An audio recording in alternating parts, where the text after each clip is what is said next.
We are taking a live look out here in Jerusalem, in Israel, as we want to continue to follow the latest developments when it comes to the Gaza ceasefire that does continue. Here on this Thursday, I'll be joining you. My name is Karala Hara, and I'll be with you throughout the next several hours, continuing to guide you through the day's top stories, also showcasing live looks and events from around the world. Another live vantage point that I want to bring your attention to, take a look at this, courtesy of our partners there at Reuters. This is a live image that we have over in Gaza City, Gaza. The Associated Press reporting this, that Israel has received the remains of 2 more hostages on Wednesday. That comes hours after the Israeli military said that one of the bodies previously turned over was not that of a hostage. The confusion added to tensions over the fragile truce that has paused the 2-year war. The coffins carrying the remains were transferred by the Red Cross from Hamas, and upon returning to Israel, they were sent to a forensic lab in Tel Aviv. The military in a statement cautioned that the hostages' identities have yet to be verified. Joining us now to really break down everything that happened during the last several days as this ceasefire did begin is Edmund Fitton-Brown. He is a senior fellow with the Foundation for the Defense of Democracies. Edmund, good morning. Good morning. I do want to start the conversation by focusing on the deceased hostages that have yet to be returned to Israel.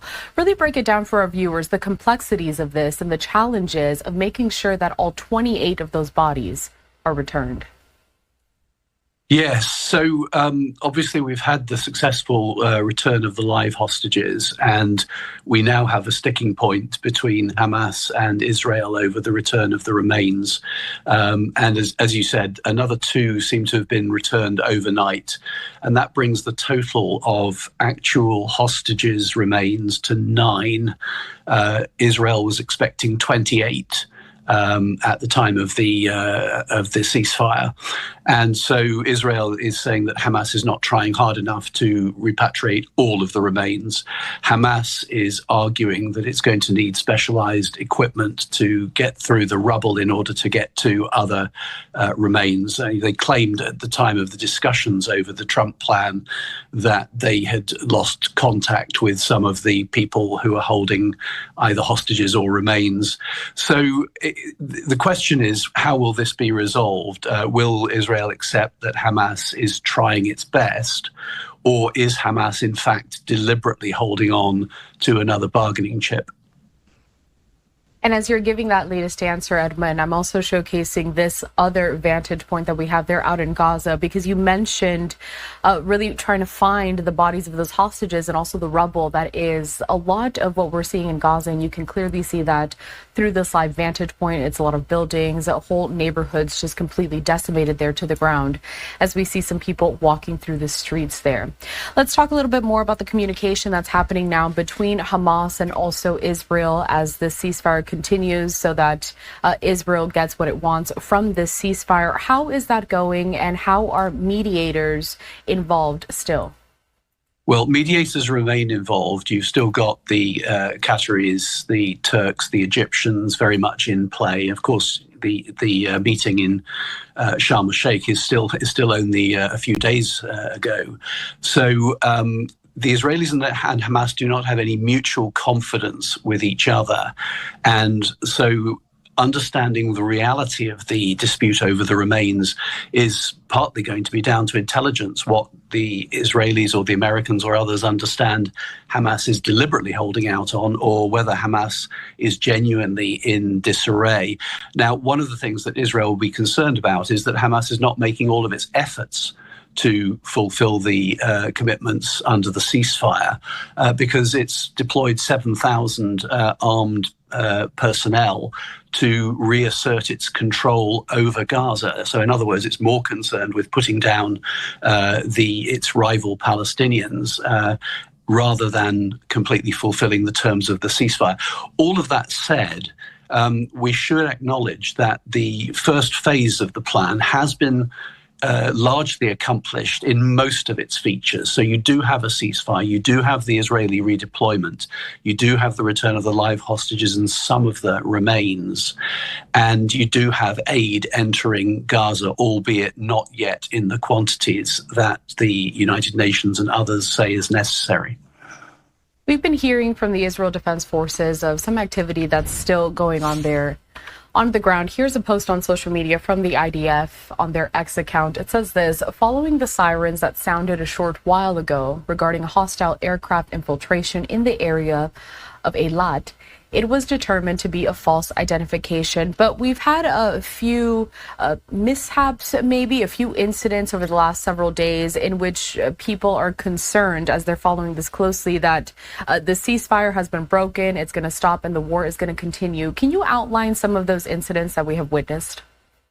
Well, so we have had a number of cases where the Israelis have responded to what they considered to be threats, but those have not involved the Israelis moving forward from their redeployment lines. So I don't think anyone is seriously accusing the Israelis of breaching the terms of the ceasefire. In the case of Hamas, I think the main concern is about this repatriation of remains and whether they're deliberately holding out in order to sustain a bargaining chip that they want for the next phases of the plan.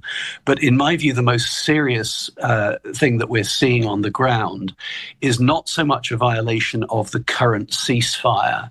It's more a violation of the next phase of the Trump plan, because it's this deployment of these armed personnel on the streets of Gaza and this attempt to reassert control and to intimidate rival factions in Gaza. And the reason that is highly problematic is because Hamas is supposed to disarm under the second phase of the Trump plan, and at the moment they are refusing to do so. They're both showing no intention, and they're also saying that they don't intend to do it. And they're also supposed to accommodate some kind of transitional technocratic Palestinian authority. Well, who on earth on the Palestinian side is going to stand up and be counted in that arena if they can see people being executed on the streets of Gaza? That kind of Hamas intimidation could prevent that provision from going ahead right from the outset. And Hamas have also rejected the need for any kind of international stabilization force, which again is a key part of the next phase of the Trump plan. So I think that the plan, the peace plan, and its ability to lead towards a more lasting peace is definitely at risk. Whereas I think that it's likely that the very first phase of the plan, the ceasefire, will probably be accomplished, albeit with some disputes and some lack of clarity.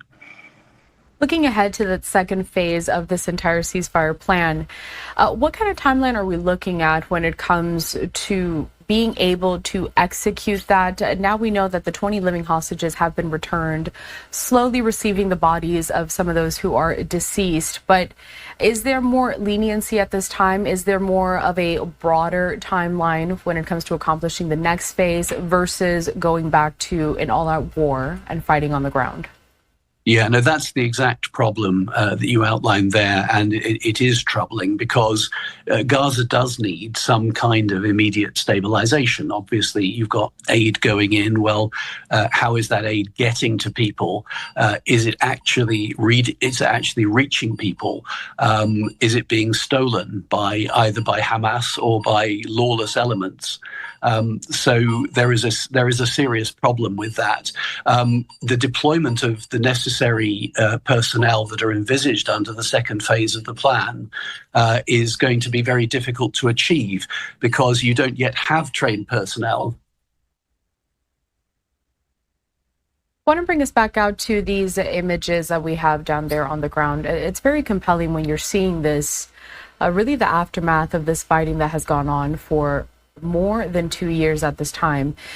Edmund, there's a lot of moving parts and a lot of pieces that have to be put in place if we're going to see Gaza being rebuilt and all the Palestinians that have returned have a home eventually. Immediate first steps, besides the fact that some aid is going in there, but again, as you mentioned, not really sure where that aid is going, if it's being stolen by Hamas or if the people who need it are actually getting it. Yes, exactly. And, the UN is calling for more aid to go in, and I'm sure that more aid is needed to go in, but the logistics of actual delivery and securing the aid is much more complicated. So this is where this issue of the public executions by Hamas of its rivals becomes very problematic, because if this is simply a matter of Hamas controlling the Strip again, and then us not being able to monitor or to have any confidence about the aid's arrival, then that is in itself a problem. And of course, it loses the confidence of the international community that that part of the plan is working. And Edmund, we certainly appreciate your time this morning here at Live Now from Fox. Is there anything you feel like you would like to add before we finish this conversation? We are in the midst of phase 1, looking ahead to phase 2 possibly, but what do you have your eye on? So what I'm most concerned about is whether the international coalition holds together in terms of a common purpose in support of the Trump plan.